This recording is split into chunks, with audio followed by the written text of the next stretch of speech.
Hello friends, welcome to Finbits. आज जिस विषय पे हम चर्चा करने जा रहे हैं that is options, another new derivative product. अभी तक हमने एक डेरिवेटिव प्रोडक्ट जिसका नाम था फॉरवर्ड और दूसरा जिसका नाम था फ्यूचर्स, इनके बारे में चर्चा की थी पिछले वीडियो में। आज हम एक और नए डेरिवेटिव प्रोडक्ट पर बात करने जा रहे हैं दैट इज कॉल्ड ऑप्शंस। आखिर ये ऑप्शन होते क्या हैं, किस तरह से काम करते हैं, चाहते क्या हैं और इनका हमारे लिए कोई फायदे जैसी कोई चीज भी है कि नहीं है। इसको समझने के लिए as it is a derivative product, definitely it derives its value from some underlying asset, that is the basic definition of a derivative. तो ऑप्शन की भी कीमत कहीं दूसरी तरफ से डिराइव हो रही है, that from where it is derived that is called underlying asset, as in case of futures also. Future में हमने एक चीज देखी थी कि जब हम फ्यूचर बाय करते हैं, समझो आपने फ्यूचर बाय किया और मैंने फ्यूचर सेल किया, underlying asset is Nifty for the current month expiry that is 30th of April for example. तो जैसे जैसे अंडरलाइंग एसेट यानी कि निफ्टी बढ़ता है तो आपको प्रॉफिट होता है, जैसे कि आप ऑप्शन फ्यूचर्स बायर हैं।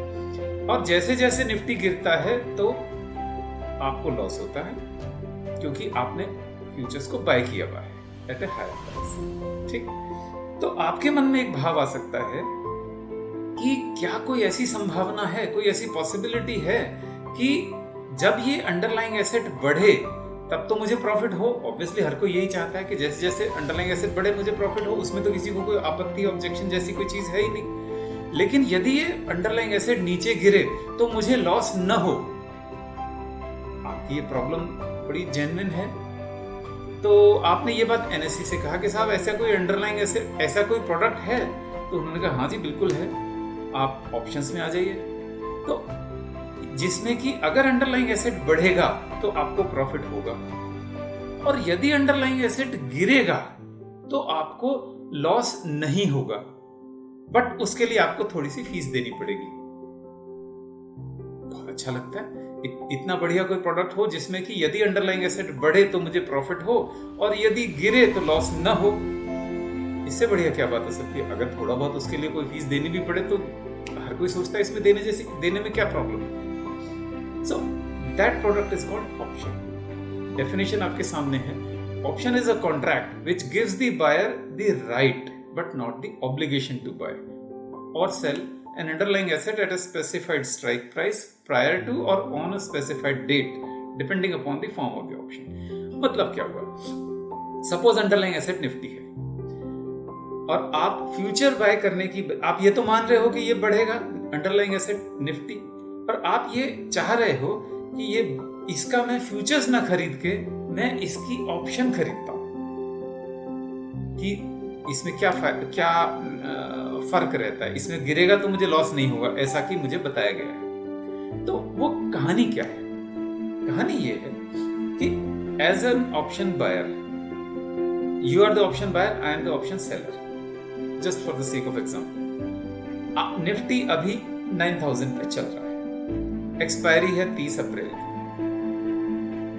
आपने कहा कि मैं ये निफ्टी 9000 रुपीज में खरीदना चाहता हूं। एक ऑप्शन तो ये है कि आप इसको जाके मार्केट से खरीद लीजिए, 9000 रुपए दे दीजिए, काम खत्म। स्पॉट मार्केट में जाकर 9000 में मिल जाएगा, आप निफ्टी खरीद लीजिए। दूसरा ऑप्शन क्या है?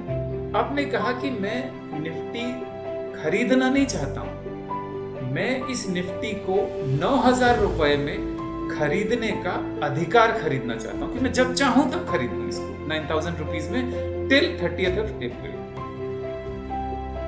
आप मेरे पास आए कि जी मेरे को मैं ये अधिकार खरीदना चाहता हूं, I want to buy the right to buy Nifty at 9000 rupees till 30th of April। मैंने कहा ठीक है, बट आपको कुछ फीस देनी होगी। फीस क्या होगी आपने पूछा, तो मैंने कहा चलिए आप मुझे 100 रुपए दीजिए। चलो ठीक है, फिर आपने वो 100 रुपए मुझे दिए। That is called option premium. अभी हम बात कर रहे हैं यहाँ कॉल ऑप्शन। कॉल ऑप्शन मतलब कि आपको 9000 रुपए में निफ्टी खरीदने का अधिकार दे दिया गया है। अब आपकी इच्छा है कि खरीदें कि न खरीदें। ठीक, आपने 100 रुपए मुझे पे कर दिए। अब मार्केट तो मार्केट है, वो ऊपर भी जा सकता है, नीचे भी जा सकता है। सपोज निफ्टी बढ़कर 9000 की बजाय 9500 पर पहुंच गया 30 अप्रैल at the time of expiry. तो आप बड़े खुशी खुशी दौड़ते हुए मेरे पास आएंगे, साहब हमारा एग्रीमेंट है 9000 में मुझे ये दीजिए निफ्टी, तो मुझे देना होगा। और आप उसको मार्केट में 9500 में सेल करके 500 रुपए का प्रॉफिट बना लेंगे। एट दैट 500 रुपीज प्रॉफिट, हालांकि उसमें से 100 रुपए आप मुझे ऑलरेडी पे कर चुके हैं as a fee, that is called option premium that you have to pay to enter into that contract. तो आपको 400 रुपए का नेट नेट प्रॉफिट हो गया।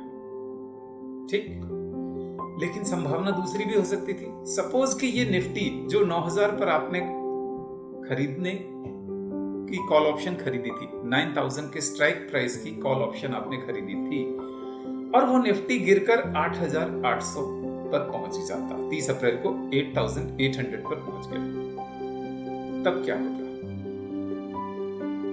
आपके पास अधिकार है कि इसको 9000 रुपए में मुझसे खरीद सकते हैं, तो क्या आप मेरे पास आएंगे लौट कर? ऑब्वियसली नहीं आएंगे, क्योंकि आपको जो चीज बाजार में 8800 की मिल रही है, 8800 रुपए की मिल रही है, तो आप मुझसे 9000 रुपए में क्यों खरीदेंगे? ऑब्वियसली नहीं खरीदेंगे। तो आप मेरे पास आएंगे नहीं, 30 अप्रैल बीत जाएगा, हमारा ये कॉन्ट्रैक्ट एक्सपायर हो जाएगा, काम खत्म। आपको 100 रुपए का नुकसान हो गया और मुझे वो 100 रुपए का प्रॉफिट हो गया जो आपने एज अ फीस मुझे दिया था। सिंपल, मतलब it is not a linear contract in case of futures, it's a linear relationship। बढ़ेगा तो फायदा होगा, गिरेगा तो लॉस होगा प्रोपोर्शनेटली। लेकिन इन केस ऑफ कॉल ऑप्शन, आप बढ़ेगा तो आपको प्रॉफिट होगा, लेकिन यदि गिरेगा तो आपको लॉस नहीं होगा। आपका टोटल लॉस सिर्फ उतना है जितने की आपने वो फीस पे करी है। That fees is called premium, call option premium, जो कि आपने 100 रुपए मुझे पे किए थे। तो एज एन ऑप्शन बायर आप की इच्छा पर डिपेंड करता है। बाजार अगर ऊपर बढ़ा तो आप को फायदे वाली बात है। फायदे की कैसे है? आप मेरे पास आके उसको बाय कर सकते हैं सस्ते में, क्योंकि आपने एग्रीमेंट किया। That agreement is called call option contract. ठीक है। सिमिलरली पुट ऑप्शन होता है, जिसमें कि सपोज आप ही पुट ऑप्शन खरीदना चाहते हैं। पुट ऑप्शन खरीदने का अर्थ क्या है कि आप ये कहते हैं कि आप भी मेरे पास आए, similarly I am put option seller, आप मेरे पास आए कि साहब मैं निफ्टी, अभी निफ्टी चल रहा है 9000 रुपीज, अभी अंडरलाइंग एसेट हम निफ्टी ही मानते हैं, और वो निफ्टी का इस समय स्पॉट प्राइस चल रहा है दैट इज 9000 रुपीज। आप मेरे पास आते हैं और कहते हैं साहब मैं इस निफ्टी को आपको 9000 रुपए में बेचना चाहता हूं, लेकिन अभी नहीं बेचना चाहता, 30 अप्रैल तक ये ड्यूरेशन मेरे पास है पूरी 15 दिन की। तो इस ड्यूरेशन को में ये अधिकार मेरे पास होगा कि मैं इसको जब चाहूं आपके पास 9000 रुपए में आकर बेच दूं। एक सवाल ये भी उठ सकता है कि जब मार्केट में 9000 रुपए का प्राइस चल ही रहा है तो आप वहां बेच दो, पर आपने बेचना नहीं है, आप तो बेचने का अधिकार खरीदना चाहते हैं। आप इसको 9000 रुपए में 30 अप्रैल तक कभी भी बेच सकें, ये अधिकार आप खरीदना चाहते हैं। दैट अधिकार इज कॉल्ड पुट ऑप्शन। तो आप मेरे पास आए कि साहब मेरे को ये राइट खरीदना है, आपने वो पुट ऑप्शन खरीदा, तो मैंने कहा ठीक है, आप जब चाहो मेरे पास आकर इस निफ्टी को 9000 रुपए में बेच दीजिएगा 30 अप्रैल तक, कोई प्रॉब्लम नहीं है। जब ये 30 अप्रैल तक आप मुझे बेच सकते हैं, बट उसके लिए कुछ फीस लगेगी। आपने कहा जी कितनी फीस लगेगी? मैंने कहा आप चलिए मुझे, फिर से मैंने कहा 100 रुपए, आपने मुझे 100 रुपए दिए। That is called put option premium, that 100 rupees. अब 30 अप्रैल को सिनेरियो कुछ भी हो सकता है। निफ्टी तो मतलब इट्स अ मूविंग इंडेक्स, वो किधर भी जा सकता है। कुछ आज 9000 पर, समझो कि हम मान लीजिए कि 17 अप्रैल पे खड़े हैं, तो 30 अप्रैल तक तो ये कहीं भी जा सकता है। हो सकता है ऊपर जाए, हो सकता है नीचे जाए, नोबडी नोज। तो अब हम दो कंडीशन एज्यूम करते हैं। मानते हैं कि निफ्टी पहुंच गया गिर कर 8500 रुपए पर, 8500। ठीक, उस कंडीशन में क्या होगा? आपके पास ये अधिकार है कि क्योंकि आपने पुट ऑप्शन बाय किया हुआ है कि आप इस निफ्टी को मेरे पास आकर 9000 रुपए में जब चाहे बेच दें। तो आप क्या करेंगे? 30 अप्रैल को खुशी खुशी बाजार जाएंगे, वहां से निफ्टी 8500 में चल रहा है, वहां से एक निफ्टी का लॉट बाय करेंगे और मुझे आके सेल करेंगे। 9000 में मुझे खरीदना पड़ेगा, मेरी मजबूरी है, because I have already entered into this contract. तो अगर निफ्टी 8500 पर है और आपने कॉन्ट्रैक्ट 9000 पे बेचने का मुझसे किया हुआ है, तो आप 9000 में मुझे उसको बेच देंगे, बाजार से खरीदेंगे 8500 का और मुझे लाके 9000 में बेच देंगे। आपको 500 रुपए का प्रॉफिट हो गया।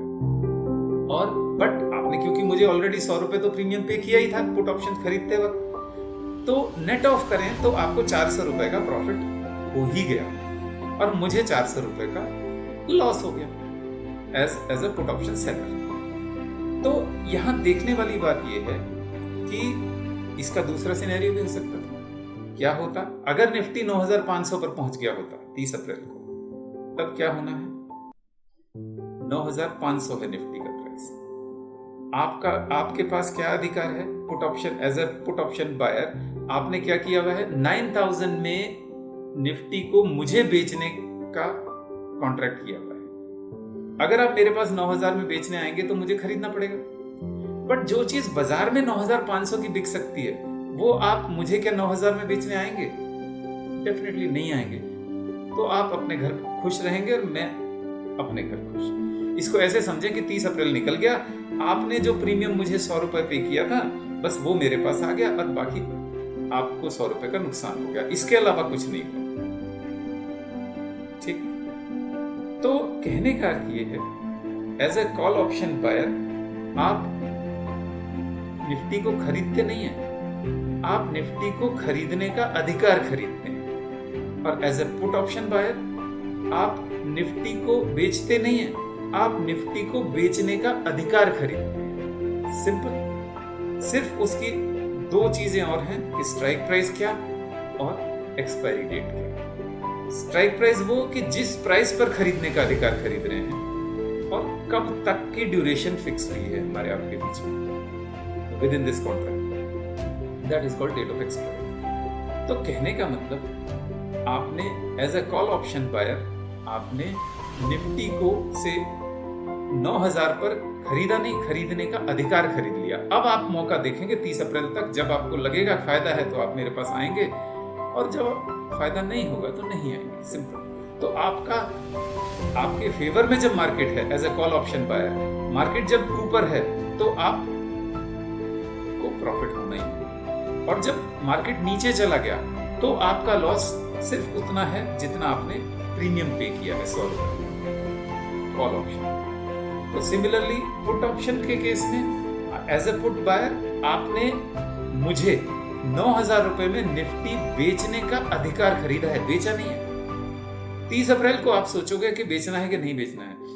अगर आपको फायदा लगेगा बेचने में तो आप मेरे पास आएंगे, और मुझे अगर मार्केट गिर गया 8500 पर आया और आपने को ऑब्वियसली फायदा ही है। जब जो चीज मार्केट में 8500 में मिल रही है या बिक रही है, खरीदी बेची जा रही है, तो आप वहां से खरीद के लाएंगे और मुझे 9000 में बेच देंगे, 500 रुपए का प्रॉफिट। सो एज ए, चाहे आप कॉल ऑप्शन बाय करें, चाहे आप पुट ऑप्शन बाय करें, you have to pay premium to the call seller as well as put seller. अब सवाल है, आपको तो ये फायदा मिल रहा है, कॉल ऑप्शन चाहे बाय करें। अभी एक मिनट के लिए हम कॉल ऑप्शन ही की बात करते हैं। As a call option buyer आपके पास बाजार बढ़कर 9000 की बजाय 10000 हो जाए तो आपको प्रॉफिट होना ही होना है। So you have a probability of having good amount of profit. और नीचे की कंडीशन में, ऑपोजिट कंडीशन में गिरने पर आपको लॉस कितना होगा? सिर्फ उतना जितना आपने प्रीमियम पे किया, 100 रुपए maximum. As a call seller मेरे ऑप्शंस क्या हैं? As a call option seller मेरे पास क्या है? मैक्सिमम पॉसिबिलिटी प्रॉफिट की कितनी है? उतनी ही है जितना मैंने प्रीमियम चार्ज किया है, 100 रुपीज। लेकिन लॉस की पॉसिबिलिटी ज्यादा भी हो सकती है। यदि निफ्टी 9000 में हमारा कॉन्ट्रैक्ट हुआ था और बढ़कर 10,000 हो गया तो मुझे काफी सारा लॉस हो सकता है। So there is a possibility of huge loss also as a option seller. But हर एक चीज के दो पहलू होते हैं। हर कोई भी एक ही चीज, इसको ऐसे कहें कि सिर्फ एक ही तरफ सारे फायदे हैं, दूसरी तरफ सारे नुकसान है, ऐसा नहीं होता है। लेकिन अपरेंटली अगर हम सामान्य उसमें देखें तो कॉल ऑप्शन बायर हमें ऐसा लगता है काफी फेवरेबल कंडीशंस हैं उनके हिसाब से, कि उनको थोड़ा सा प्रीमियम पे करना है और अनलिमिटेड प्रॉफिट की पॉसिबिलिटी उनकी झोली में गिर जाती है। Similarly in case of put option buyer, उनको पास भी एक अच्छी पॉसिबिलिटी है in case of market is down. और लेकिन अगर मार्केट बढ़ गया रिवर्स कंडीशन में, मार्केट आपके फेवर में नहीं गया, तो आपको जो लॉस है that is again limited to the amount of premium that you have already paid. Means as a buyer आपको सिर्फ प्रीमियम भर का लॉस होना है किसी भी कंडीशन में, और अच्छे प्रॉफिट की तो संभावना हमेशा। सिमिलरली यही कॉल ऑप्शन के केस में, यही पुट ऑप्शन के केस में। रही बात सेलर्स की, आखिर सेलर लोग कौन है? अगर सारे फायदे ऑप्शन बायर ही के हैं तो सेलर लोग कौन है? बट सेलर भी कोई इसको मैं ऐसे कहूं, कोई ये मतलब कोई अननोन या अनजान या कोई कम बुद्धि वाले लोग नहीं होते। वो भी ठीक ठाक समझदार लोग हैं और वो भी अपना ठीक सा इसमें से प्रॉफिट जनरेट करने का प्रयास करते हैं। मतलब it is not so simple कि भाई सिर्फ बायर को ही प्रॉफिट होगा। वो आगे इसकी क्या इंट्रिकेसीज हैं, कैसे ये काम करती हैं, ये सब हम आगे आने वाले वीडियोस में थोड़ा सा ऑप्शंस के और डिटेल में उतरेंगे, थोड़ी गहराई में उतरेंगे, तो हम और ऑप्शंस को जरा ढंग से जानेंगे।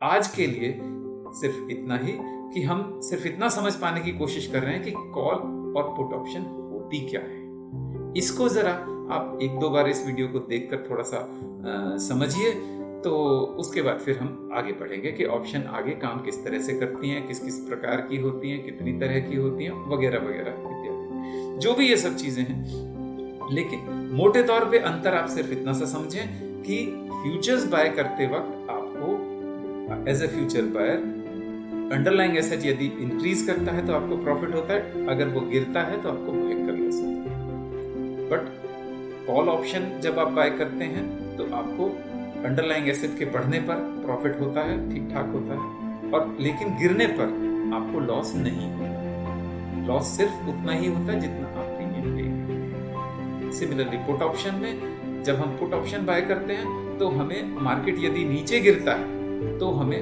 ठीक ठाक प्रॉफिट होता है, और यदि मार्केट बढ़ जाता है तो हमारे लॉस की पॉसिबिलिटी सिर्फ उतनी है जितना कि हमने प्रीमियम पे किया। परिभाषा के स्तर पर कॉल ऑप्शन और पुट ऑप्शन की इतनी ही कहानी है, लेकिन ये कहानी कैसे कैसे कैसे किन परिस्थितियों में कैसे काम करती है और कैसे इस कहानी को अपने फेवर में लेना है, उसको समझने के लिए थोड़ा गहराई में उतरना पड़ेगा। बट हम अभी आप ये समझ लीजिए, पहली सीढ़ी ऑप्शन को समझने की हम पहली सीढ़ी पर कदम रख चुके हैं। बाकी अगले वीडियो में आप सबसे यही विनती है, इसको जरा ध्यान से थोड़ा देखें, समझने का प्रयास करें, और धीरे धीरे चीजें समझ में आने लगेंगी। पहली बार में नहीं आएंगी तो दूसरी बार में अवश्य आ जाएंगी। Thank you.